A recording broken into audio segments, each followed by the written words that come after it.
Alright, so today I'm going to be tying a craft fur jig, which this is a jig pattern I've been messing around with recently, experimenting with, tying and fishing it, and it works incredibly well for bass and crappie, at least this time of year, because I just came up with it a couple days ago, so I haven't fished it any other time of year.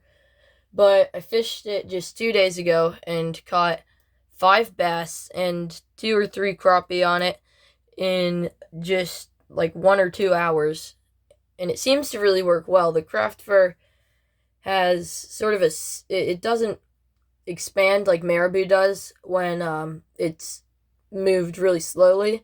It's sort of stiff when it's moved slowly, but if you jig it faster, it'll have like a really nice wavy motion. So yeah, let's get started tying. All you'll need for this fly is craft fur, which I have a huge amount of right here. Some pearl flash, which you can maybe see right in here. And then just right there, some brown ice stub, which I do like a nice little dubbing loop with, just to give the fly a little bit more flashiness. To start, I'm just going to put my choice jig head in the hook, and I've been using quite a few different types of jig heads for this pattern. I've been using some white jig heads like the one you just saw. I've been messing around with these red jig heads as well as these chartreuse jig heads for tying this in different colors, but I'm doing this one on a black jig head just because I feel like it's a bit more standard and it might look better with this color combination. To start, I just put my thread right here on the thickest part of the jig head, and I want to bring it down just right here where the jig head starts getting thicker and thicker gradually. And now I want to trim my thread base. So now what I'm going to do is I'm just going to tie down my thread base, my tag end, and start building up just a nice little thread ramp up here, so there's not just the huge lump in there when I'm tying. I want it to be a bit more gradual than it is. And you see when you tighten it, it'll go back down. So just repeat this process a couple of times, and you can see I'm almost there. And yeah, right there, I got it. So now I want to tie in my craft fur. But with craft fur, you have to do a little bit of prepping, right? So you see, it'll be kind of messy and just sort of put in all different directions. But I just take like a plastic comb and I just go through it a couple of times, sort of align all the fibers and make it easier to work with. So you see, that fixed it up pretty well. So one thing with craft fur too is it's non-compressible like squirrel hair. So when you use bucktail or something, it'll compress when you tie it down. So you won't have to have a massive amount of thread, like a huge head or anything. But craft fur, since it's a synthetic fiber, will not compress at all. A natural fiber that's a lot like that is squirrel hair. That will not compress either. So a lot of times when you're doing streamers with that, you'll have these huge bulky heads, and that's not dissimilar to what you'll do with craft fur.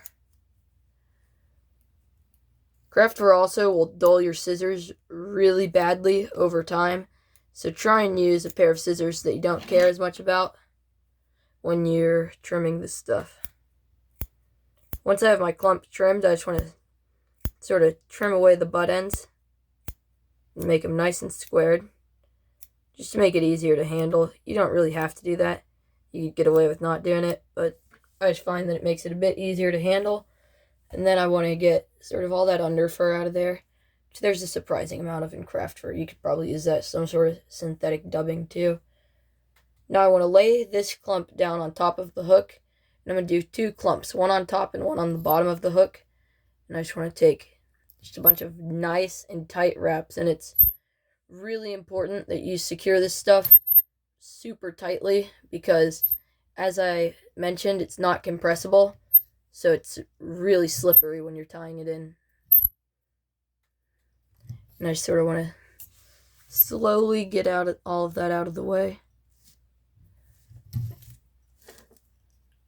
And you can see this process might take just a bit of time, especially because of how much wider this is, so you get less thread wraps with the same amount of thread. Alright, I've mostly gotten that out of the way.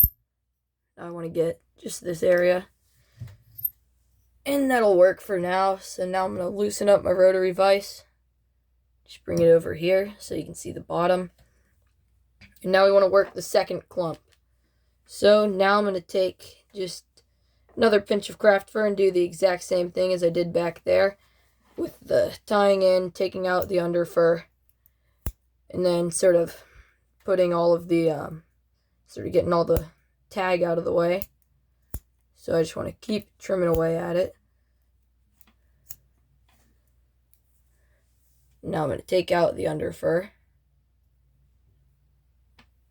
Don't exactly know why craft fur has under fur, because it is a synthetic.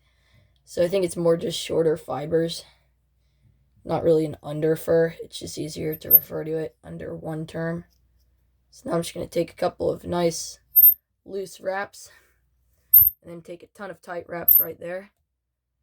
And I apologize for the noise that is making. I seriously need to figure that out somehow. I hate that noise every bit as much as you do. So now I'm just going to take this and bring about an even amount to either side of the hook. And now I want to flip it back over like this, so it's just a bit more workable. I always find that it's easier to tie on this than the upside down hook. So now I'm just going to stroke this back like this, so you can't really see any of the sort of nub on this. And that'll sort of keep it nice and even once I tie back like that. So now I'm going to take some pearl flash, and I only really use 2 or 3 strands per side, but that's because with this stuff, a little bit really goes a long way. When I was fishing this in the water, this was probably the most noticeable part of the fly. It's a big attractant to the fish, but all you really need is 3 strands. So that's what I really like about Crystal Flash too. You can get just like a nice amount of it. That's over 50 strands easily. So that'll last me a very long time. Now I just want to bring it over here and tie it in on this side. I'm just going to trim that to be just slightly longer than most of that craft fur.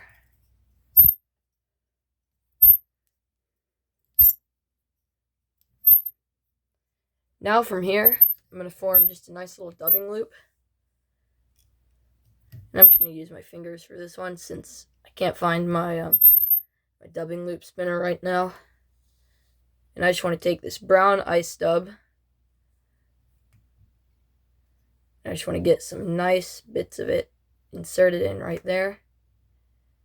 Now I'm just going to spin this with my fingers. And you can see it sort of goes out on all sides and makes like a nice little brush almost. And that's really nice. That's just how I want it to look for this fly. This is perfect. So I just want to bring it up to here. And then take one nice loose wrap. Then a couple of tight wraps to secure that extra bit of thread.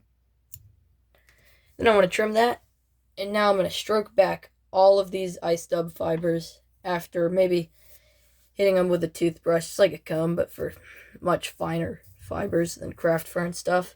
And that just sort of helps bring the fibers out and get them facing in the right direction. And now I'm just going to get a nice little thread collar right there. And from here, I'm going to pull out a lot of thread. And now I'm going to take my whip finish tool. And I want to probably get 5 or 6 turns in here, which I think I probably can with this amount of thread. So I'm just going to get, yeah, that was 4 or 5. That'll do. So now that I have that, I can trim this. And I recommend hitting this with some head cement. I'm just using this Loon water-based head cement because there's a lot of exposed thread on here.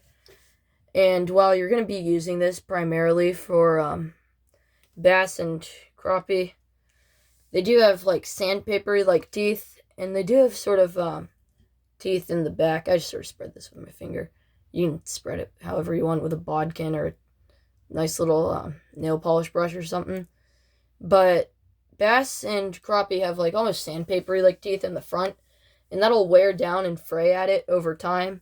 But then also, if you ever unhook one when the hook is a bit deeper, you can see that they do have some toothy like structures back with where their gills open up. So I just generally try and add head cement because it just makes the fly stronger. And yeah, that's going to be about it for today's video. So comment and let me know if you liked this video, and feel free to comment any future video suggestions, and like and subscribe for more videos like this. So yeah, thank you for watching.